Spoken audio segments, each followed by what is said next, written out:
Did everyone eat? Okay, great, great. Want to thank the food servers. You did a great job. Great platter, amazing. Very good, very good.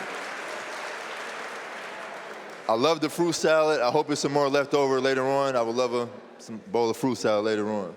I hope we didn't eat too much, because you know when you eat too much, you get a little lazy, and we don't want nobody dozing off over here. We still got some more talks that we want to give, so we don't want nobody sleeping on the talks.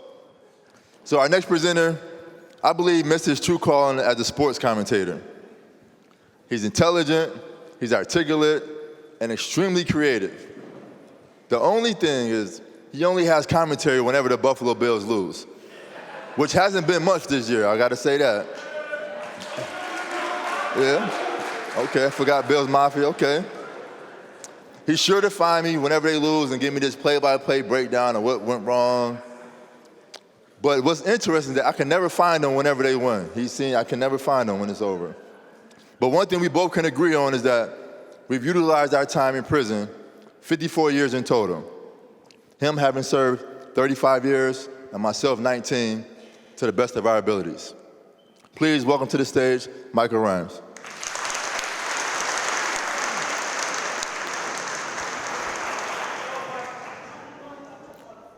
By a show of hands, how many of you are pet lovers? All right. How many of you are dog lovers? How many of you have had a hard and frustrating day at the job and couldn't wait to get home? Okay. Putting your key in the door, you are greeted by your best friend with loving eyes and a quizzical tilt of the head to discern your mood. Once your friend has determined that you need cheering up, his tongue comes out, he jumps up and down and wags his tail, signaling that you are loved no matter what kind of day you've had. I'm not allowed to have a dog.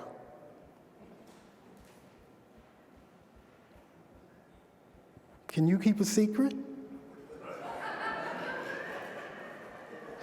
I have a dog. After a hard and frustrating day at my program assignment, I head back to the cell.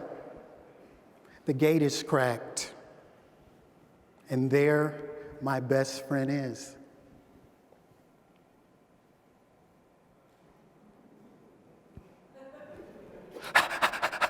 Down, boy.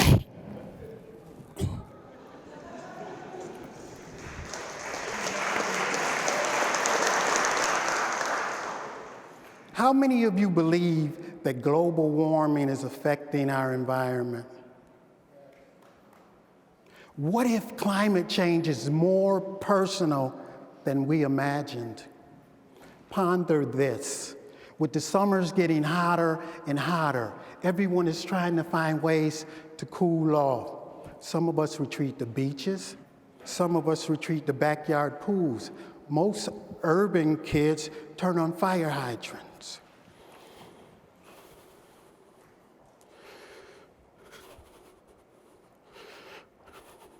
When my blood begins to simmer and my body rages, my temperature reaches a level of Fahrenheit 451. My fight and flight response is stuck on fight.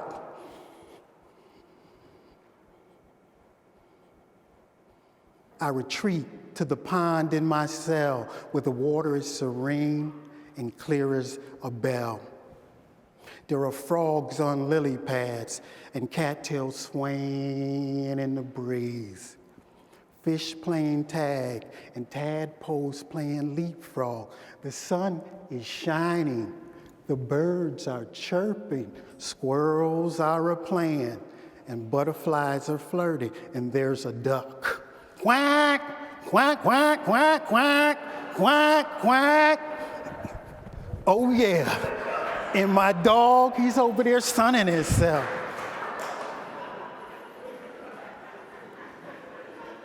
Instead of plunging in, I stick my toe in. Ooh la la, that's cold.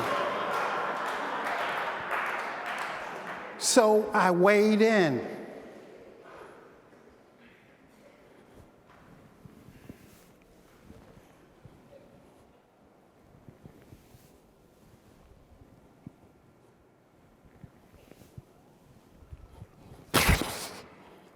Through the use of imagination, acting, and yoga, and Qigong, I found a way to recover from the traumatic experience that is prison. Thank you.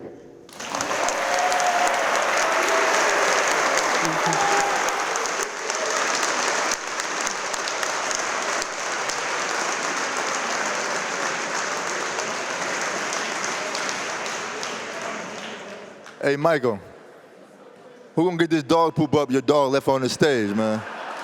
Come on, man. And I swear I heard a duck backstage, too. I swear I thought I heard one.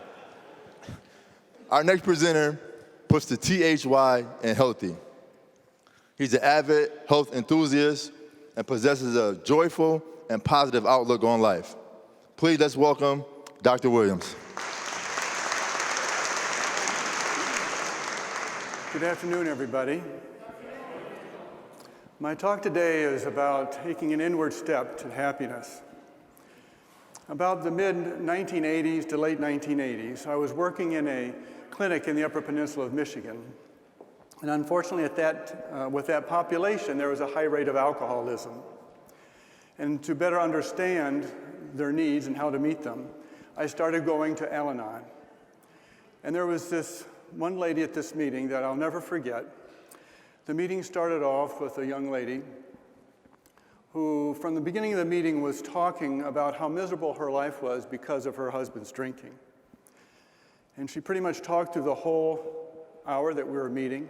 But getting toward the end, another lady, I'll call her name Doris, the younger woman I'll call Jane. Doris said to her that she was sorry to hear about her life being the way it was, because she herself had experienced it when she was younger. But she said, you know, if you're unhappy, it's your own damn fault. We were all kind of surprised to hear that because we felt sorry for her, and it seemed like the person with the problem wasn't her, who just wanted a happy marriage, but her husband, who was drinking. But Doris continued. She said, your husband may have an alcohol problem, but your happiness is your responsibility and no one else's. And as long as you continue to choose to make your happiness dependent on things outside yourself, which you don't have control over, then any unhappiness you experience is your own. You only have yourself to blame. And as long as you continue to choose that and you suffer the unhappiness, I'm not interested in hearing about it because it's because of your choice. And you're coming here to this meeting. It's not doing you any good, and it's not doing anyone else good. And I thought about those words and how they might apply to my life, and it made a lot of sense. But what I didn't know was how to make the happiness dependent on things within. Well, about 10 years later, I was working in Detroit at that time. And I was working in the inner city area, and a lot of my patients had AIDS. Now, the thing about AIDS back then was that we didn't have the treatments we have today. You can take a few pills today, and you can pretty much suppress the virus to points that it can't be detected and live normal lives. But back then, it wasn't like that. The only thing we could do for them was to treat their opportunistic infections, and they're pretty devastating. And as time went on and the virus weakened their immune system, what would happen is that these opportunistic infections would occur more frequently and they'd be more severe until we couldn't successfully treat them anymore and they would die. And at that time in my professional life, was probably the one was most marked by suffering and death. And as they got more ill, and I was working with them more closely, I started to see myself in them. And I was wondering how I would respond when that time comes and I'm in that amount of suffering and I'm about ready to give up my life. As time went on and my search took me eventually to going to a Zen monastery and searching for answers about these questions I had about my own life and mortality. And at one of the meetings, or one of the talks, a senior monk had mentioned things about life, and he said that AIDS isn't the problem. Well, when I heard that, I was pretty irate. I had seen these people suffer. I'd seen it firsthand, and I was particularly angered by that. So later after the talk, I went up to him, and I said, how can you say that? And he said, oh, please don't misunderstand me. Well, I'm not saying that AIDS isn't a problem. I'm saying it isn't the problem. The problem overall, the ultimate, is that our fear of death. Our fears we create, and our fears we can uncreate. And until we deal with them, and until we answer them in a resolute way, we're always going to have the doorway open for unhappiness. With those words, it started to make a little more sense what Doris was talking about dealing with things inside. But I didn't know how to deal with the fears. What he said made sense, but I didn't know how to deal with the fears. Well, at the monastery, the abbot would say to everybody, he would say these phrases over and over again, and it applied to everyone. He said that we are perfect and complete, lacking nothing. All we could ever hope for, we already have. All we ever hope to be, we already are. Nothing can be added and nothing can be taken away. We never fail to cover the ground on which we stand. I didn't fully understand those words when he first talked about them, because I didn't feel perfect, I didn't feel complete.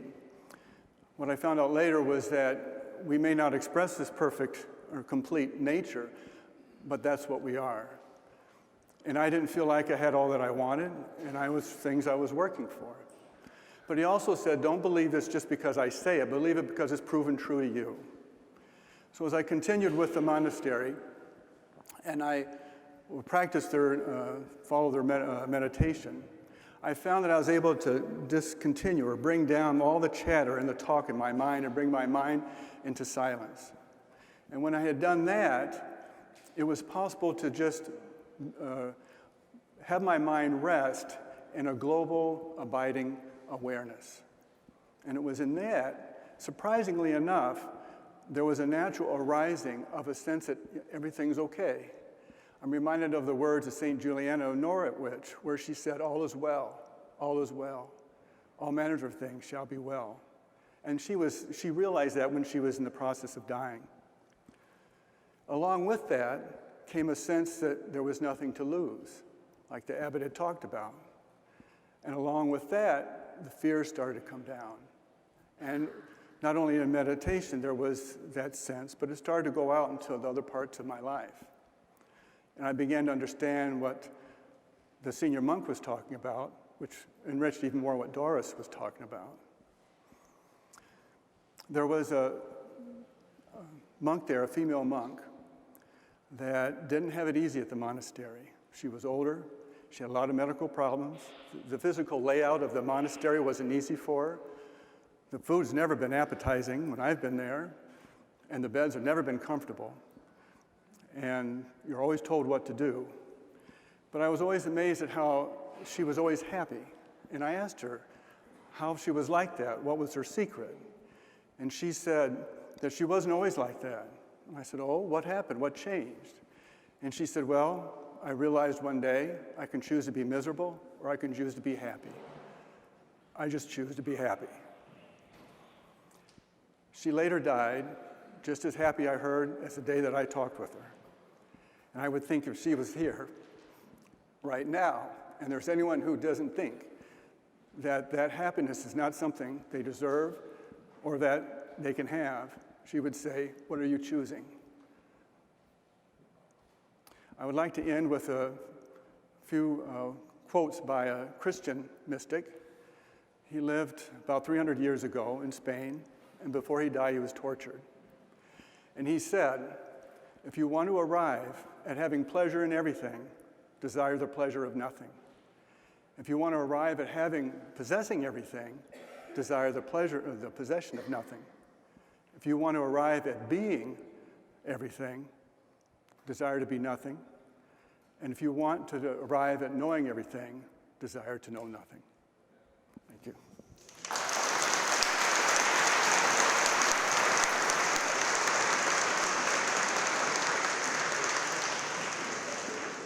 Thank you, Dr. Williams. And even though I don't get to see Dr. Williams much, whenever I do see him, his demeanor, his aura is just all about positivity and just peaceful. It's amazing.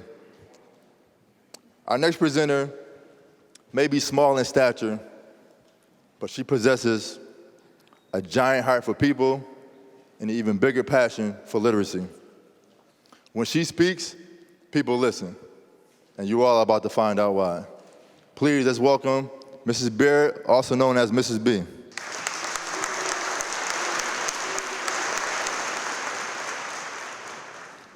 It was a Monday, the Monday after the Super Bowl, to be exact, and there was a snowstorm.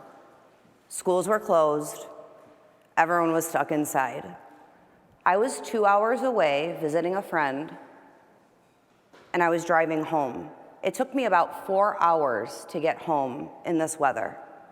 As soon as I walked into the house, I saw my mom. She was putting her boots on, and I asked my mom what she was doing. And she said that she was going out to the shed to check on my brother. He and his wife had been arguing. She walked out. I was putting my things away. And then I heard the most awful sound I have ever heard in my entire life. I heard my mother scream my father's name. And in that one word, there was unspeakable terror and uncontrollable panic. I ran out to the shed as fast as I could. The snow was literally up to my waist. I stumbled, crawled, and when I finally got there, I stood in the doorway and I saw my brother. He had hung himself. My mother was screaming. She was begging me to help get him down. So I'm looking through shelves, opening up drawers. I couldn't find anything. Finally, I stood up on a table and I tried to lift my brother. And as he turned towards me, I noticed that his face was blue and that his tongue was hanging out of his mouth a little bit. And that is an image that haunts me till this day. My father finally made it back out to the shed, and he used a pair of hedge clippers to cut him down. My mother was smacking my brother in the face, hitting his chest, yelling at him, "Jacob, breathe, please, Jacob, breathe." Finally, she looked at me and she said, "Jesse, make him breathe." So I started CPR. I honestly don't know for how long I did it, but at one point, I made eye contact with my father. I shook my head and he nodded. It was a silent agreement. We both knew that my brother was dead. My father then told me to take my mother into the house.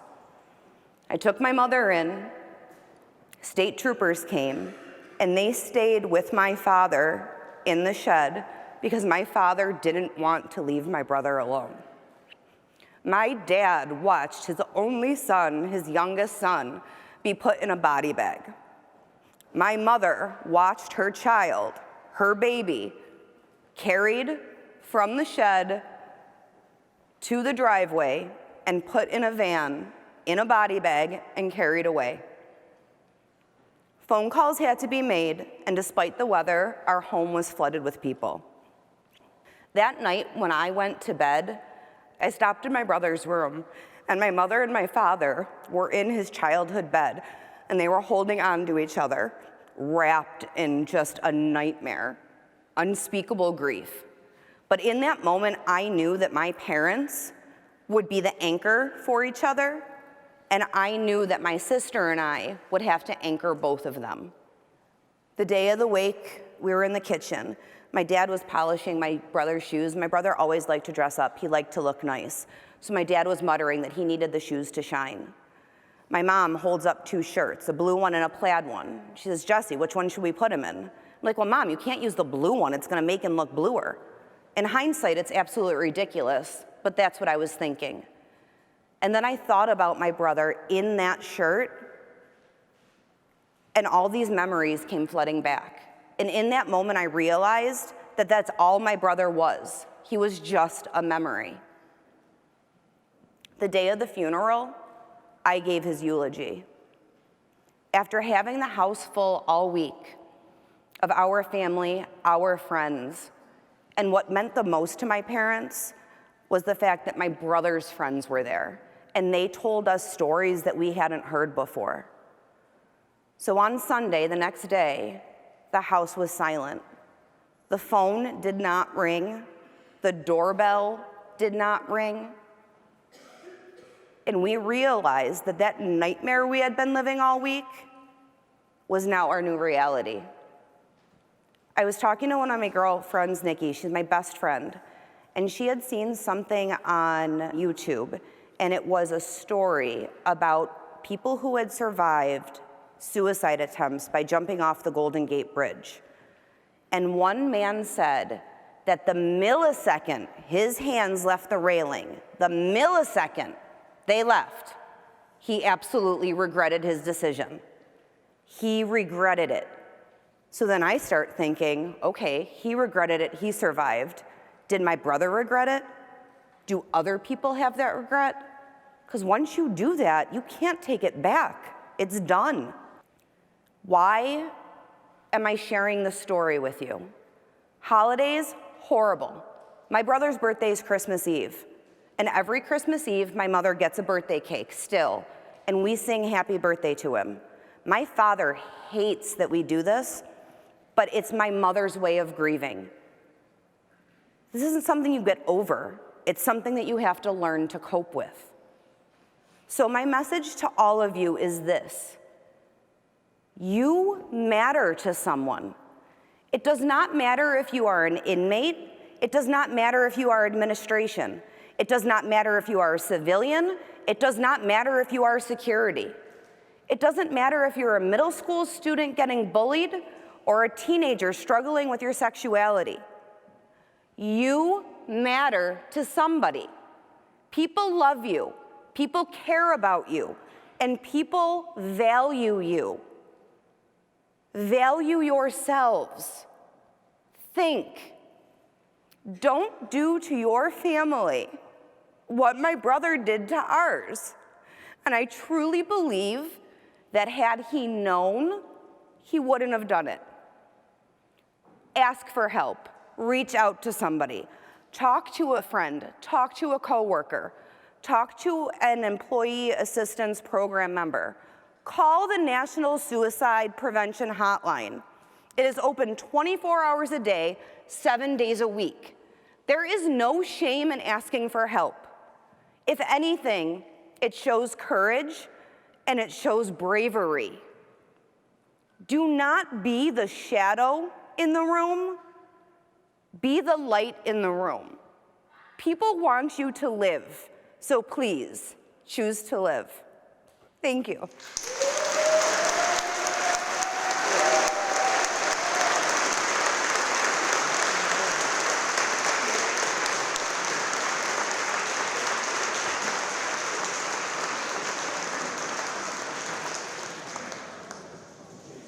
Ooh, wow. I feel like somebody cutting onions backstage or something.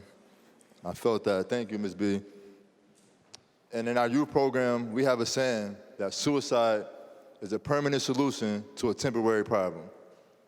And as Ms. B perfectly said, we all matter to someone. Thank you again, Ms. B, for sharing that story. Our next presenters possess the true spirit of giving, exempling that wealth is not in what you can gain, but what you are, the giving of yourselves to others. Please, let's welcome Beth and Suki Novogratz.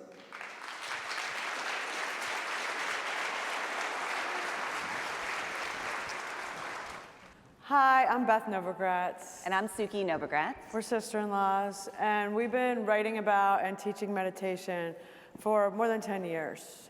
So today we're here to do a short meditation with everyone. How many people here have meditated before? So that's good. And anybody have a daily practice? Nice. And how many people are thought about meditation, maybe want to try it sometime in the future, or?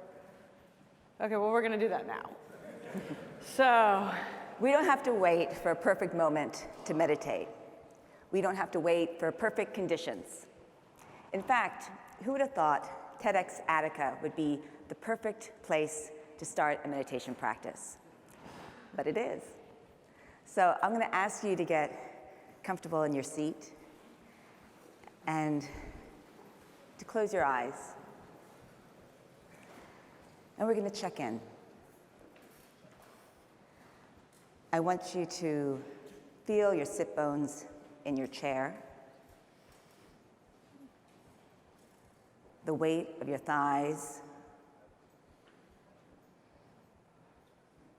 and your feet in your shoes, pressing into the floor. Keep your spine erect, but roll your shoulders back in a comfortable posture. And place your hands gently on your thighs. And let's check in. What's going on inside? What's coming up for you? What physical sensations, thoughts, emotions? I know for me, I'm feeling a little anxious, a little nervous, standing on a stage in front of a bunch of people I don't know. But that's okay. I can just observe it without judgment. I'm just having a very human experience. Now, we're going to do some deep belly breath work to prepare for meditation. And I'm going to ask you to breathe in through your nose and exhale out your mouth. And I'm going to demonstrate, because you can make a noise, and I don't want you to feel awkward when it happens. So breathing in through your nose and exhale out. And that sort of relaxes your tummy, gives you a soft stomach. And so it might be helpful to put your hands on your stomach. And we'll take 4 breaths together. We inhale through our nose and exhale through our mouth. Inhale and exhale.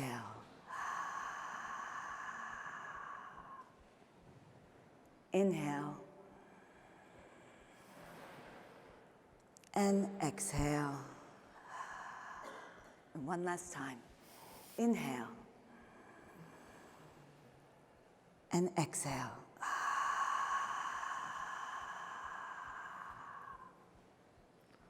Okay, so that wasn't the actual meditation. That was just the prep. But now we're going to do the meditation. And what we're going to do is Suki is going to hit this meditation bowl and produce some beautiful sounds. And when you hear the sounds, just follow them with your ears until you can't hear them anymore. And from that point, just kind of follow your breath. It doesn't have to be deep, just regular inhale, exhale. And for those of you who haven't meditated before, what you'll notice is, I mean, this happens to everybody, but if you haven't done it, you probably haven't noticed it. There's going to be thoughts that are going to come sneaking in, other thoughts that are going to come bombarding you. And when that happens, you just notice them and you go back to your breath. And it'll happen again probably 2 seconds later, and you notice them and you go back to your breath. We're only going to do this for 3 or 4 minutes, so it's not scary amount of time, but it's enough time that we have this experience together and kind of bring us all into one space in another level. So close your eyes if you're comfortable, otherwise you can leave them open, either way.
So gently open your eyes and smile.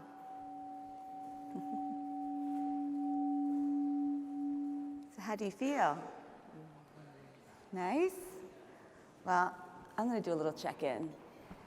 And I certainly feel a lot more relaxed. I feel a lot more comfortable. And so what happened? I mean, when I came on stage, I wasn't lying when I said I was nervous. I mean, my amygdala, which is my fear center of my brain, was like on fire, fight or flight mode. I mean, there's like the red dot, I see friendly faces, and I'm a little nervous, like, get off stage. I was nervous. But after I did the deep belly breath work, my physiology all changed. Because getting that soft belly activates your parasympathetic nervous system, which releases your relaxation response. And from that place, I could then meditate. And I could sort of observe my fears, anxieties, and emotions without judgment, and I could see it as passing weather. And we know now from MRI studies that just with 8 weeks of a dedicated meditation practice, you can change your brain. When you're meditating, you are actively shrinking your amygdala, your fear center of your brain, and you're creating gray matter in your prefrontal cortex, which is your grand master, where poetry lives, where science lives, where your better nature, and where joy and love lives. And so why is this great? It's great because I'm never going to be able to get rid of fear. In fact, we need that alarm. It's helpful. But now I have a way to shift my physiology, and I have meditation, which can prime my brain so that I can make better choices. And part of the reason for that is because meditation gives you this incredible opportunity to kind of see how you operate, and how that all of us, until we start separating ourselves from it, really operate on these stories that are from our childhood, stories we've been told or tell ourselves about ourselves and how things have to be and how we are. And when you start meditating, you start the stories start falling apart. And you start seeing like, well, I don't actually have to be that person, or I don't have to act that way.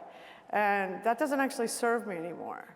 And so it gives you this incredible kind of superpower and a different way of walking in the world. And so when Suki and I first kind of got into meditation, and we were curious but hesitant. You know, we didn't really believe the hype. But then once we started practicing every day, which was not hard, it's 15, 20 minutes a day. So it wasn't like this major life change. But once we did, we started realizing like, hey, this is insane and insanely powerful. And so we got a little born again about it because we wanted everyone we knew to, like, it's free, it's 15 minutes a day, 20 minutes a day. It's not hard. Like, we just did it. It's really not hard. But it really is powerful and life-changing. And you're all meditators now. So our wish for all of you is to keep it going. Thank you so much. Thank you.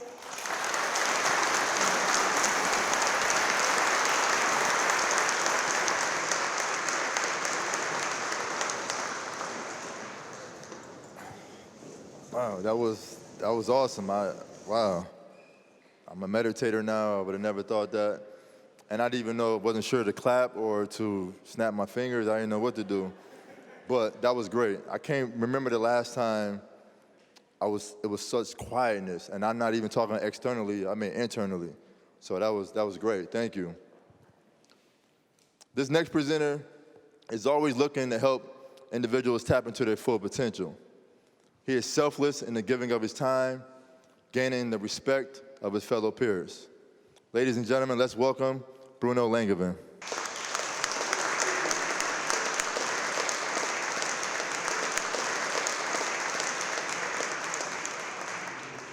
I thought I was successful. After all, I raised 2 beautiful daughters. I traveled the world many times. I own 5 houses, 22 cars, not in the same time. I was married twice, not in the same time. Thank God for that one.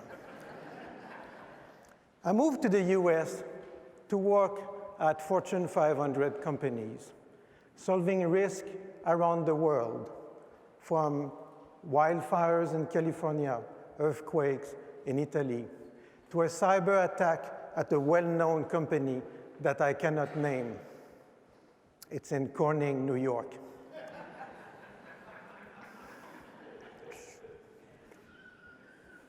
So yes, I was very successful solving risk for others. But when the allegation came, I lost faith. So much that without the help of my best friend telling me that I matter, standing by me when I was on the phone on the suicide hotline, I wouldn't be here today. But here I am, to talk to you about the impact of education from the point of view of a teacher aide and how it is affecting not only the students in this facility, but me in a positive and personal way. So yes, a lot of things happened in my life in the past 2 years, right? But none so satisfactory as the impact my contribution can make in helping others achieve success in education. Believe me, all that Fortune 500 experience in the past 20 years go down the drain pretty fast when compared to hearing from a student that I'm part of the reason why he finally passes his test and graduates, why he finally finds out that math is not so hard anymore, and that he mentioned me by name when writing to his mother. Although I have to say he doesn't use my real name. For some very strange reason, people call me Frenchie. The reality is, getting a high school equivalent diploma, it's hard to achieve for any adult. But it is especially hard in this environment. For many, because of peer pressure, bad past experiences, fear of being judged, school can be challenging without proper encouragement and support from within, from another inmate. That's where the aid part of my job comes to play. And that's why ultimately I don't consider it as a job at all, but rather as part of my own contribution back to society, back to this world, and as part of my own well-being as a person. In fact, I believe in that support so much, I've been investing part of my own paycheck back into an incentive reward system that we have been piloting this year in school with the help of the Attica Lifers organization, of which I'm a treasurer. It acknowledges the success in school, such as attendance, attitude, improving grades, all the way up to an official recognition during the Lifers annual banquet, where this year we celebrate the graduation of 27 inmates.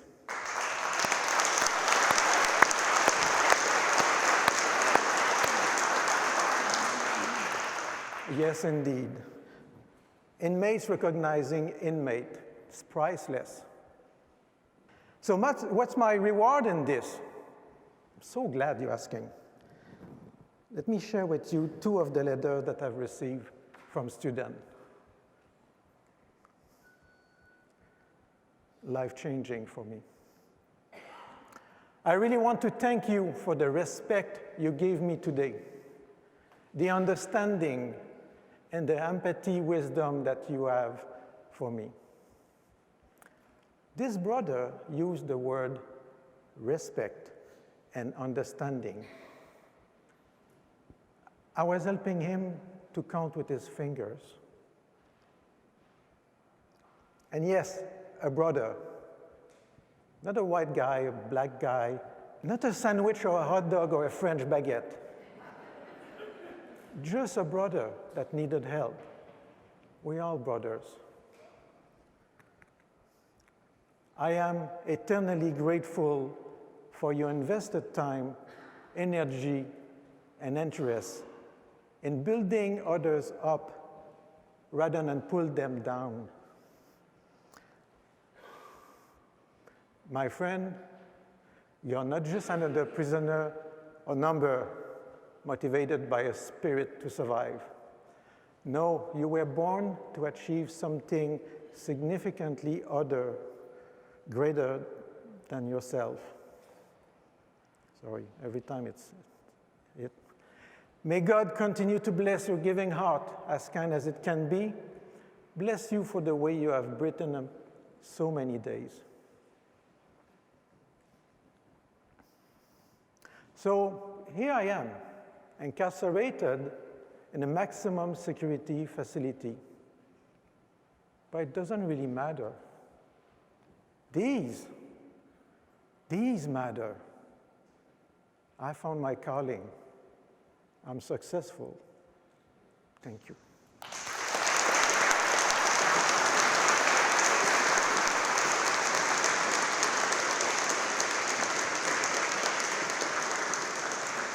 Thank you, Bruno. And I guess that last comment you just said to me was a compliment. He said I was doing pretty good and not bad for an American. So thanks, I guess. Our next presenters, we have another duo, and one of them is carrying the torch of a family legacy, and the other one is carving heads out.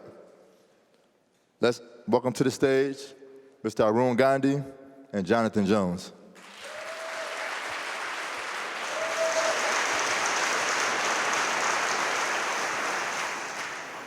Good afternoon.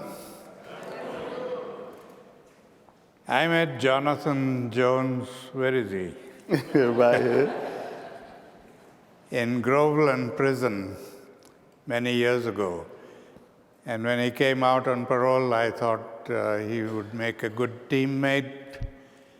He would represent the new age of nonviolence, while I represent the old age of nonviolence.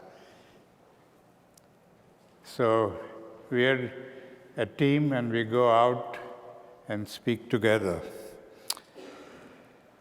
I want to invite you to partner up with the person sitting next to you.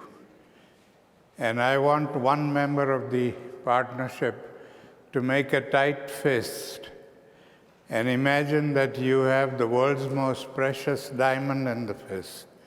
And I want the other member to open the fist.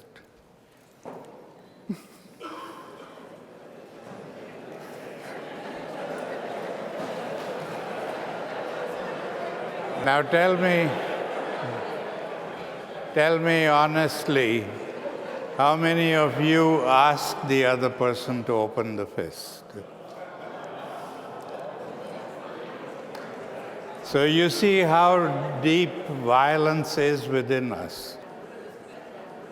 I merely ask you to open the fist, and you immediately become physical and try to pry open the fist. So my grandfather was right when he said that violence is very deeply rooted in us. We have built a whole culture of violence around us, a culture that is so deep within us, it has overtaken our entertainment, sports, religion, language, our relationships. Everything about us is violent. And that is why he said the only way we can achieve peace in this world is by becoming the change that we wish to see. If we don't change ourselves, if we don't look at our own weaknesses and transform them, we will never be able to bring peace in this world. We are all longing for peace, we all work for peace, but if we don't know what peace looks like, we are never going to achieve it. He taught me a lesson when I was 13 years old. and had the privilege of living with him. He made me draw a genealogical tree of violence. He said the only way you can understand nonviolence is by first understanding violence itself. And he made me draw this family tree, just as we do a family tree with violence as the grandparent, and physical violence and passive violence as the two branches. And every day before I went to bed, I had to analyze and examine everything that I had experienced during the day and put them down on that tree. Things that I may have done to other people or people may have done to me, or things that I may have read about, whatever it was, all of that had to be analyzed and put on that tree. Now, physical violence is something that we understand and we know about because it hurts so much. It's all the physical manifestations of violence where we fight and kill and murder and rape and do all of these things using physical force. But passive violence is something that we don't recognize, we don't even know about it. Sometimes it's just become so deeply rooted within us that we don't even think of it as being violent. And the way I had to find out whether this is passive violence or not was to ask myself the simple question: if somebody were to do this to me, would I be hurt by it or would I be helped by it? And if I came to the conclusion that it would hurt me, then that would be passive violence. And that could take the form of anything: discrimination, oppression, suppression, wasting resources, throwing away perfectly good things that we do in our societies all the time. I read in the New York Times not long ago that we in the United States throw away $60 billion worth of food every year, goes into the garbage. And yet we have millions of people in our own country who go to bed hungry. Now that is a form of violence too. But we don't recognize that as being violence because we don't see the hurt it causes. So it's important for us to know about the passive violence that all of us commit. And that is why Grandfather made me draw this tree, which was a form of introspection. When I began doing this, I was amazed that within a few months I was able to fill up the whole wall in my room with acts of passive violence. The physical violence didn't grow very much, but the passive violence grew endlessly. And that's when Grandfather explained to me the connection between the two. That we commit passive violence all the time, every day, consciously and unconsciously, and that generates anger in the victim, and the victim then resorts to physical violence to get justice. So it is passive violence that fuels the fire of physical violence. So logically, if we want to put out that fire of physical violence, we have to cut off the fuel supply. And since the fuel supply comes from each one of us, we have to become the change we wish to see in the world. It's only through changing ourselves that we will be able to change society. And if we can change society, then we will be able to bring peace in this world. This led me to coming into the prison systems and going out into the world and planting these seeds of peace and nonviolence in the minds of people. And when I went to the first prison in Philadelphia, and this was way back in 1993, Hector Ayala was one of the inmates there. And the question he asked me, he said, "You want us to change, But society has already condemned us. They are never going to accept us as human beings. We can become saints and they will not accept us. So why should we change? And my response to him was that the day you start doing things to impress somebody, you are being very insincere. You got to change because you know that is the right thing to do. Whether anybody accepts you for it and appreciates it or not, you are going to change because that is the right thing to do. And that is what I like to tell people all the time, that change because you know that is the right thing, and that is what you want your life to be. You know, we have unconsciously given our lives to unknown people to determine what it's going to be. We allow ourselves to be provoked by somebody, and that provocation leads us to do things that we don't really want to do. So it's important for us to know all of these things and to transform ourselves and change ourselves so that we can make a difference in this world. That is the message I brought into the prison systems here. That is how I met Jonathan Jones, and he represents the change that I've been talking about. So I will let him now tell you about the change that took place in his life. Thank you.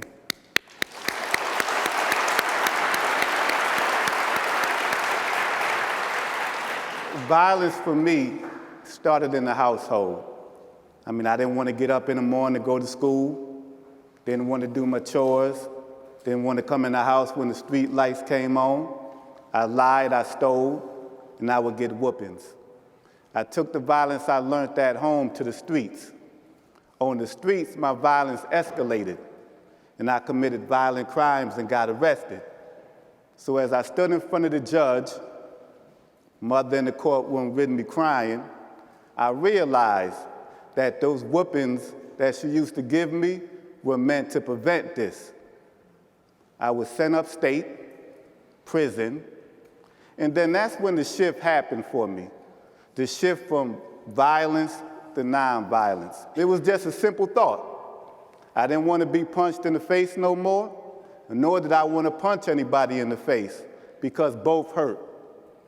So I made a decision to participate in the Alternative to Violence Project, AVP. And one of their core principles is transforming powers, transform a violent conflict to a nonviolent resolution. So I got transferred. Eventually, I ended up in Groveland Correctional Facility. At Groveland, I became an AVP facilitator and trainer. So during one of the workshops, I met a volunteer and facilitator named Shannon, and she told me about the Season for Nonviolence. And I was like, that's something that could be done in prison. So I discussed it with a friend of mine named Jules, and together we presented the idea to the administration. And two of the people are here today. She was the superintendent at the time, Superintendent Moya, and he was the DEPA programs at the time, DEPA programs Cronin. So they approved it. And then the men of Groveland Correctional Facility was inspired by the season, and they began to write essays and poems about nonviolence. They began to draw pictures, read books about nonviolence. They began to write songs, sing.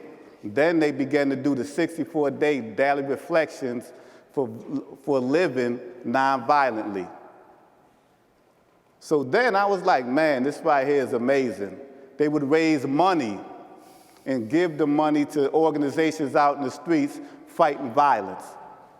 In December of 2015, I was released from prison. So I took the nonviolence I learned in prison. Yeah, that's right, I learned nonviolence in prison. I took that to the streets with me. So then on the streets, about a couple of years later, around in 2015, Groveland asked me to come back in and talk about the season for nonviolence. So with Arun Gandhi, went back into Groveland. That right there was amazing. Coming back into prison I had just got released from to talk to the men about the season of nonviolence. And some of the men that when I went home, were still there. And I was like, wow, this is amazing for me. But it was more amazing after spending a couple hours at Groveland to be able to leave the same day. That was even more amazing. So then after that, Attica asked, could you come into Attica and talk about the season of nonviolence? And then Auburn asked, could you come into Auburn and talk about the season of nonviolence? And just like the men of Groveland, the men of Attica and Auburn were touched by the power of nonviolence, right? They were touched also.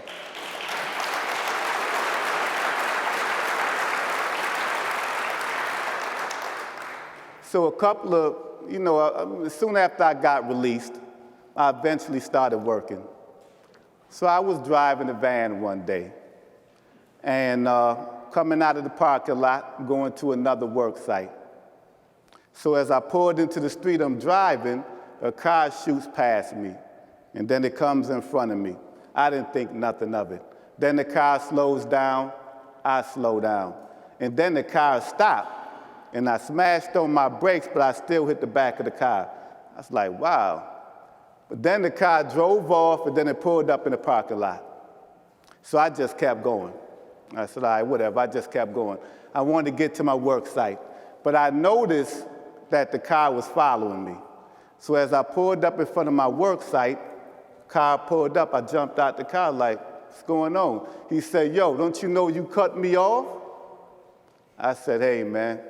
I don't think I cut you off, but you know what? I apologize.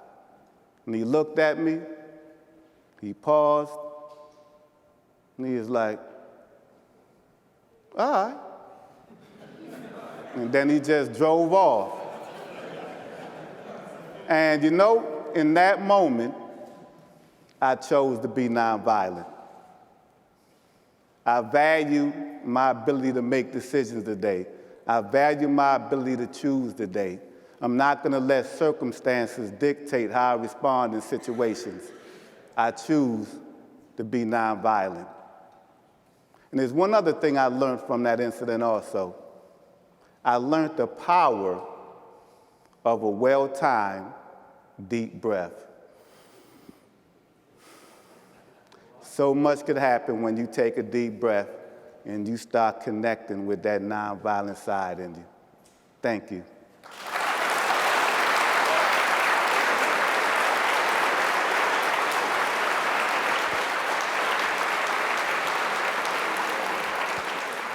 Thank you again, gentlemen. And peace is an important component to a healthy living. Something that I have realized within myself is once I found peace on the inside, it manifested itself on the outside. Our next presenters, they're kind of like two peas in a pod.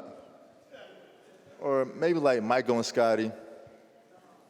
Or Batman and Robin. And I'll let you guys figure out who's who. But these guys bring great energy and they provoke amazing thought.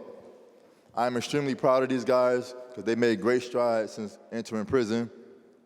And let's welcome to the stage my guys, Jordan Williams and Lazarus Clyburn.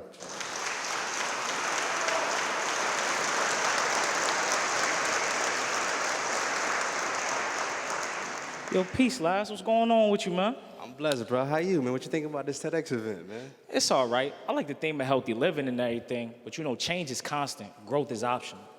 I understand that, but I think nothing changes if nothing changes, bro. What? Nah, nothing happens if nothing happens. Huh? Nothing happens if nothing happens, so look at here. Wait, nothing changes if nothing changes, so listen here. Nah, nothing happens if nothing happens, so look at here. I said nothing changes if nothing changes, so listen here. Whatever, nothing happens if nothing happens, so look at here. Was used to trapping a little macking but shifting gears. Now the aim is rearranging, pursuing better years. Claiming greatness, open the door, Kramer, I'm prepared. No knowledge is worth keeping, so you better beware. And all this knowledge that we speaking is best to be shared. Show of hands, how many y'all learn something? Hey, with all this knowledge, your brain don't want for nothing. Come on, healthy living, healthy lifestyle. Change is coming. All aboard for this trip, y'all. The train is coming.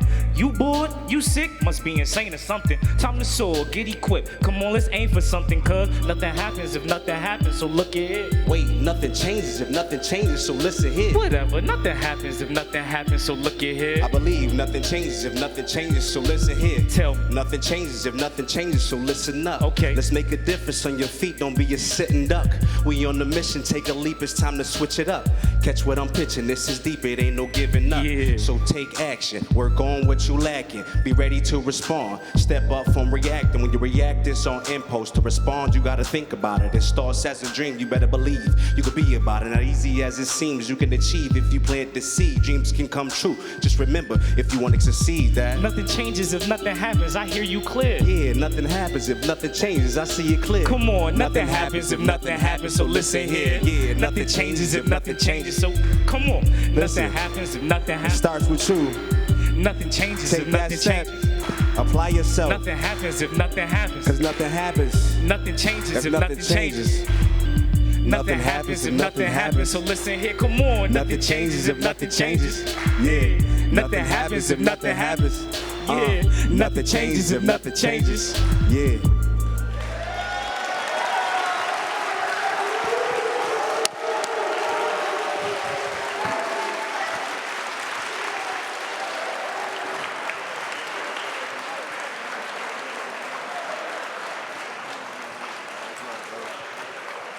Great job.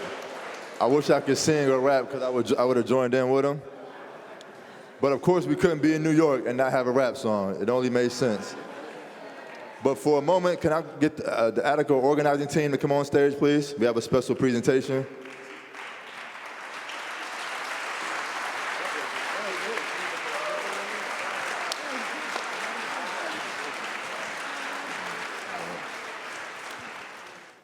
Well, we have a gift that we like to give to someone, and words cannot describe how much she means to all of us right here. She's fearless, and she has a true passion and love for people. Meeting her, I believe, transformed all of our lives, and she has left an input in our hearts that we will never, ever forget. To her family, thank you for entrusting her to come in here and hang out with some convicted guys. But I think we was more scared of her than she was of us. But we want to present this beer. Somebody want to open it up? To Delia Cohen. Come on up here, Delia. Standing on inflation. She put this whole event together. Delia. Thank you. Great job.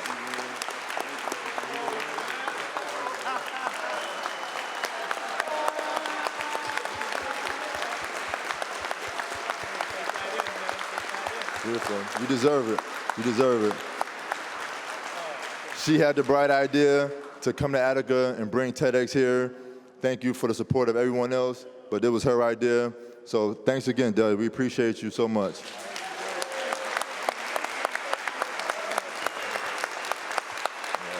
Good.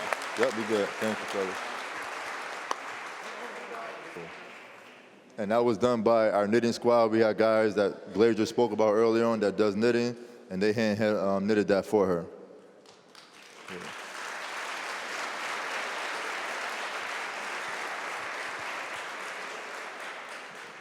Well, time flies by when you're having a great time. And unfortunately, we have run out of time, believe it or not. I know we can be here all day. Being here today, words cannot describe what it has meant to me.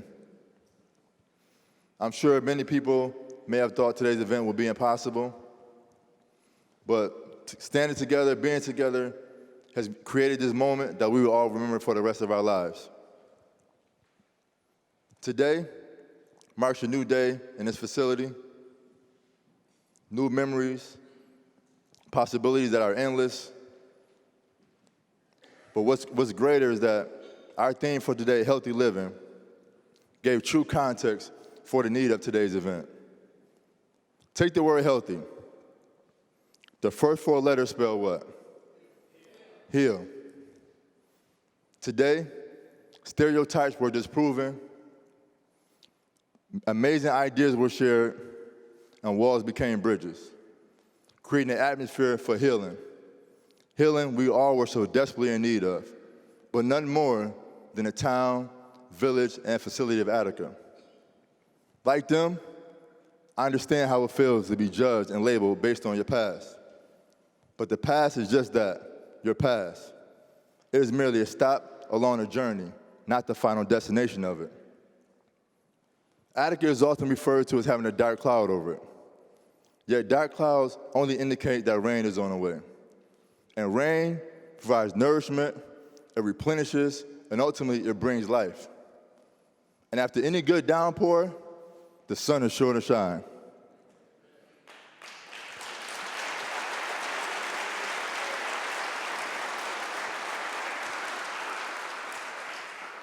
Today, I get the privilege of being a meteorologist. And the forecast reads, clear skies, 80-degree temperatures, and a 5-mile-per-hour southwesterly breeze. Things are looking awesome for Attica. Al Volker and all the meteorologists, I'm coming for your job too. Be ready. But in closing, Margaret Mead once said, never doubt that a small group of thoughtful, committed citizens can change the world. Indeed, it's all that ever has. Again, I am so honored and privileged to have stood in front of every one of you today, to have stood on this red carpet. I'll remember this for the rest of my life, and I'm so humbled and appreciative for this opportunity. Thank you all very, very much. Thank you. Thank you.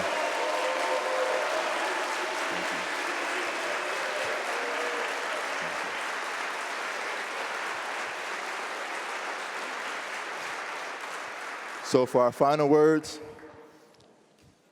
this individual is an innovator, and he has a unique and amazing ability of blending spirit with the letter of correction law.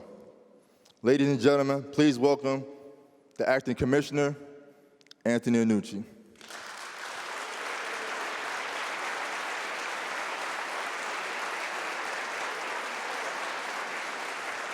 Thank you, sir. Thank you. Thank you. Thank you. Wow, what an absolutely incredible day. You know, if the goal of TEDxAttica was to break down barriers, was to motivate people, was to inspire people, was to really get people to think differently, then to borrow a sports analogy, you really hit it out of the park. And please give everybody a round of applause.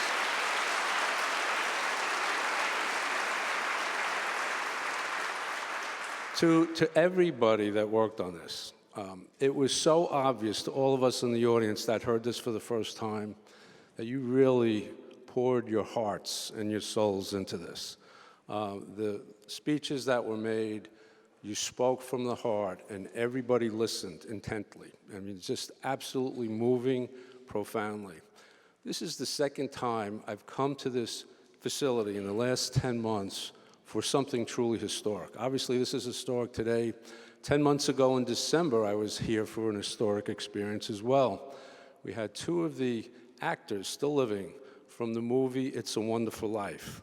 And they came here, and they first showed the movie earlier to the population, and then they met with them to talk about the significance of that movie and to meet with the population and to tell how it was filmed.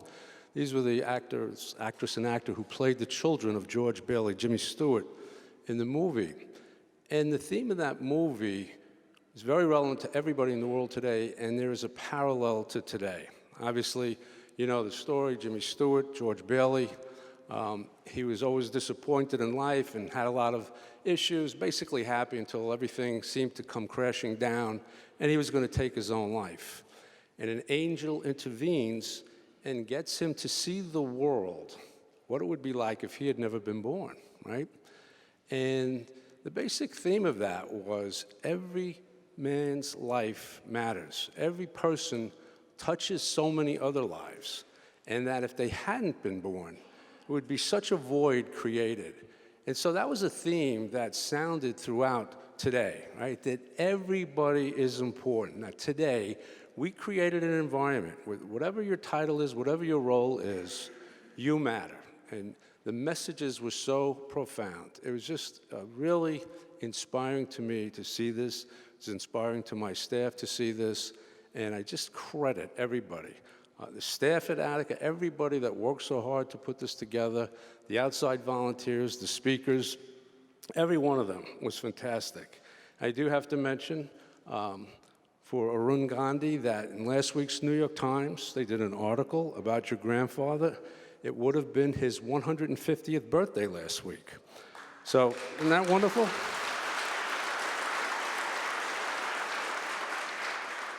Not only is his message more relevant, needed now more than ever, but obviously really important, meaningful people were born in October. I'm just saying, folks. Again, just such a delight to be here and be part of this, and really thank all the staff. You know, all of what we do in corrections, in many ways, is to try to put a human face on the incarcerated individual. And the messages that you delivered today will be heard and seen by untold thousands of people. They will see what really happens behind the walls of a correctional facility, not just for the incarcerated individual, but also the staff that make these kinds of events happen. Because the make-believe stories on TV about prisons, that's not reality.